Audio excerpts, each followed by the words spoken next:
Christmas and welcome to Merry Christmas 2.8, the Merry Christmas that Norah decorated. Come in, after you. Oh, there's some Christmas posts. Christmas, the night fitting in. Let's see who this is from. I love this. God, it's a bit gloomy in here, isn't it? But it's not there. Is it there? No, there's a light switch. There's not a light switch by the door. It's... Could you do it? It's just I don't want to leave shot.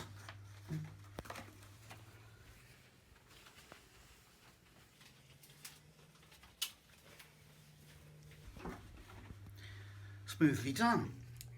Carols, donkeys, 1, 2, 3, wise men and a Santa by a tree. Crackers, pudding and some mistletoe and baby Jesus wrapped in snow. I love Christmas, mate. Love from Doris and Brian and a newsletter from them as well. I forgot to tell you about the light fittings in this house, and what better time than when he is born. Ho, ho, ho. Let's start at the very beginning. A very good place to start. Merry Christmas! Doris and Brian have had a fascinating year. In June, Brian ate an ice cream, and in September, Doris sat in a chair. God, peppercorn! Our lovely daughter Samantha finally graduated from the University of Solihull with a 2-2. Well, she'll look good in that. Right, light fittings. Well, here in the back bedroom, we can see a fairly... Oh, I'll stand on this chair.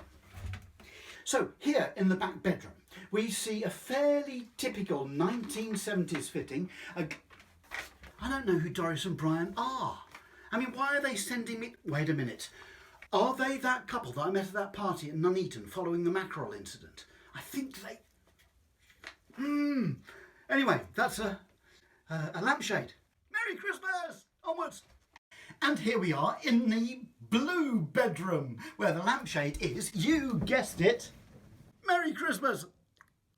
In the 1970s, the round robin newsletter was all the rage, as was the expression all the rage. Everyone was at it, my mum and dad were no exception, and my mum kept a newsletter going out every year for 46 years until she, well, you know, and it being my mum, she kept them all. Here they are in a book with a label on the front. It was before Instagram and Facebook. And yet the human instinct to bore others senseless with the minutiae of your dull life was unquenchable. Here are some examples from newsletters through the years. We were tremendously impressed by the adequate eating and toilet facilities.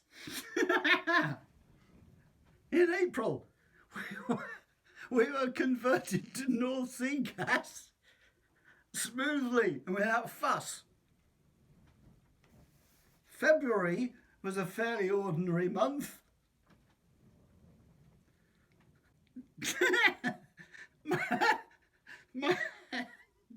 my new lodger's parents live in Crewe. Avocado bathroom. So the new lodger's parents live in Crewe. It goes on. Harold's brother lives in a bungalow in Bloxwich. Lynn and David are now accountants in Leeds and have bought a house in Bradford. Good to know. Some of the names obviously have been changed to protect the guilty. The cabins where we slept until we were awoken the following morning. Crazy.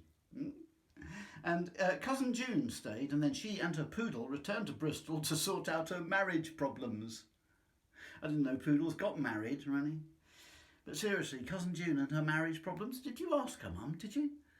If you could share cousin June's marriage problem story with 150 semi-strangers, I wonder. Merry Christmas. Exactly. What colour light makes a brown bathroom browner? That's right, an orangey yellow brown light. Lovely. And in further inappropriate news from the archive, we read, let's see, Chris is the youngest and heaviest member of the family. He's a fatty. Share it, Mum. My new lodger, 6'1" Vanessa. That's right, share that defining characteristic. Personal lives are all up for grabs. At some point, my sister is described as having a current boyfriend. Me as having a current girlfriend. Well, it's news to everyone. They're clearly temporary. Jane still pops back for a cuppa and to talk about her somewhat problematic love life. How do you tell a 3-year-old that Daddy doesn't want to live with him any longer?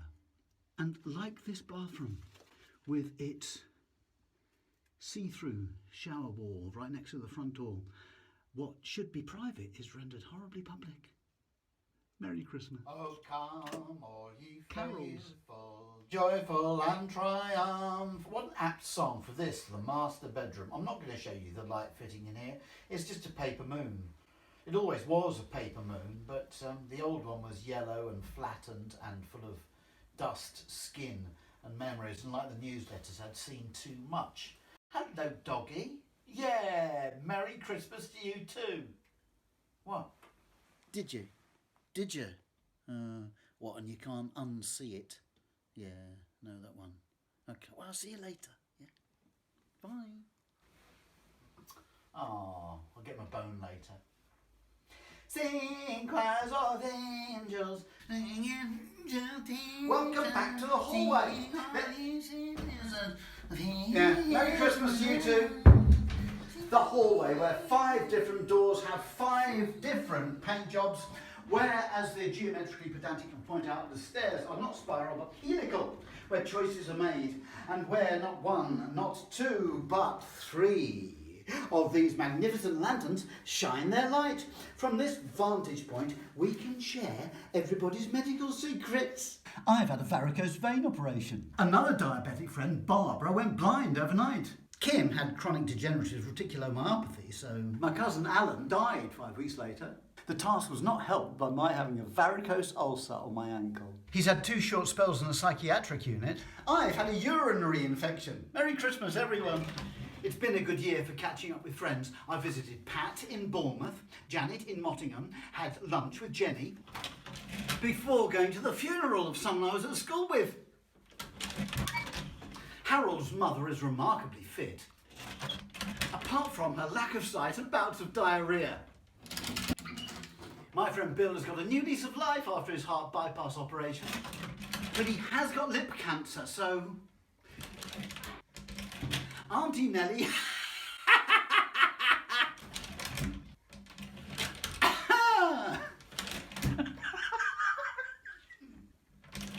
Auntie Nellie had her toe amputated. I mean, it's a weird style, but best to be honest, eh? Light fittings. Merry Christmas. In the stone-walled sitting room, stone-walled sitting room, stone-walled sitting room, jollity is had. Isn't everything lovely? Whereas here in storage, in the filing cupboard, there's a different story. Doesn't time fly when you're being honest? The thing about this year is I better just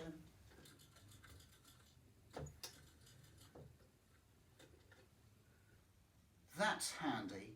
And this is made of solid gold. I can't turn the light on here, it's much darker because the switch is buried beneath the archive material like this. Oh no, this is a birthday card from Cecily who wanted a name check. So, here we are, material like this. This is the stuff that really happens. This is the notebook in which my mum wrote events year by year, which might or might not make it through to the annual newsletter, which started in 1972. 1972? Yeah, 1972. I hope you'll enjoy hearing our news and will forgive this duplicated letter. Odd year to pick. No, it's a very good year to pick, actually, because 1972 was the year of the holiday to Germany, the highlight of the year. What, Saturday morning, first time with Cliff, all the way? Yeah, all right, okay, all right. Well, I mean, let's move on to, highlight, I don't know, 1974. All right, then. Merry Christmas. February was a fairly ordinary month. Ordinary? Well, February, coil fitted, tick, tick, tick. Oh, like that? All right. Let's forget about Cliff. Forget about Cliff. There's 10 years of Cliff. Move on till after Cliff. It's all about Cliff. My point is... Well, no, but that's nitpicking, isn't it? Okay, 1988. No, it's... Here we are. When? The big event of this year was a surprise party for Harold's 70th birthday. Harold? It was fantastic, and everything went according to schedule. Well, I once delved into Harold's wallet and found little bits of paper offering specific Yeah. sexual services, Yeah. clearly designed to be pushed under the doors of the cubicles of public lavatories. It's not true, is it? Water under a bridge, isn't it? No, the point is it's not Well, of true. course it's true. No, the newsletters, the It's content mostly of the true. news. Well, hardly. There's all this stuff which is a kind of it. All right then. Yeah. In July, my lodger, Edie, returned to Newfoundland, leaving behind memories of the conscientious way in which she did her job. Jesus Christ.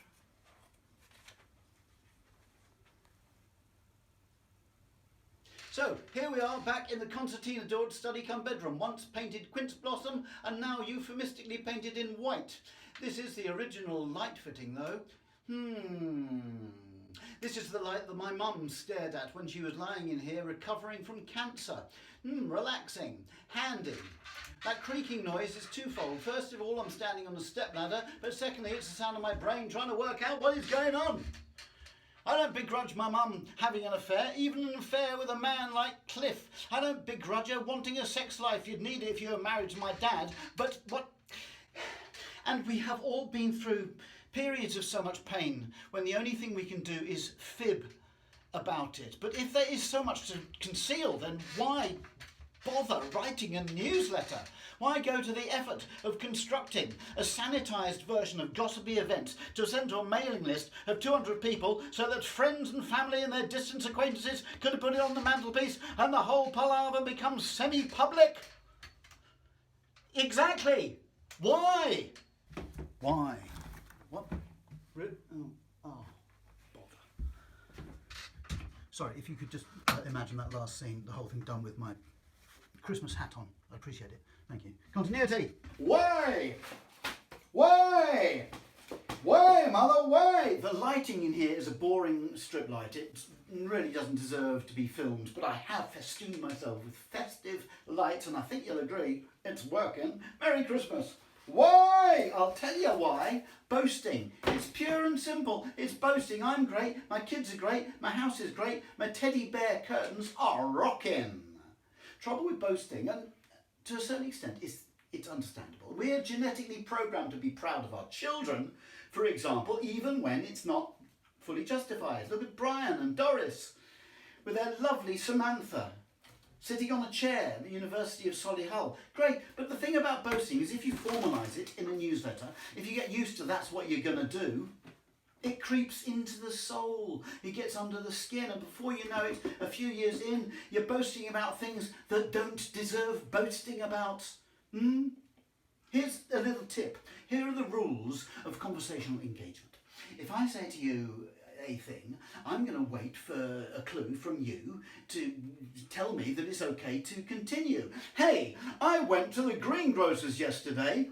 Did you? Did you go to the greengrocer's yesterday? You see, I've got a little clue. Carry on. I certainly did. And what did you get there? I bought a selection of apples.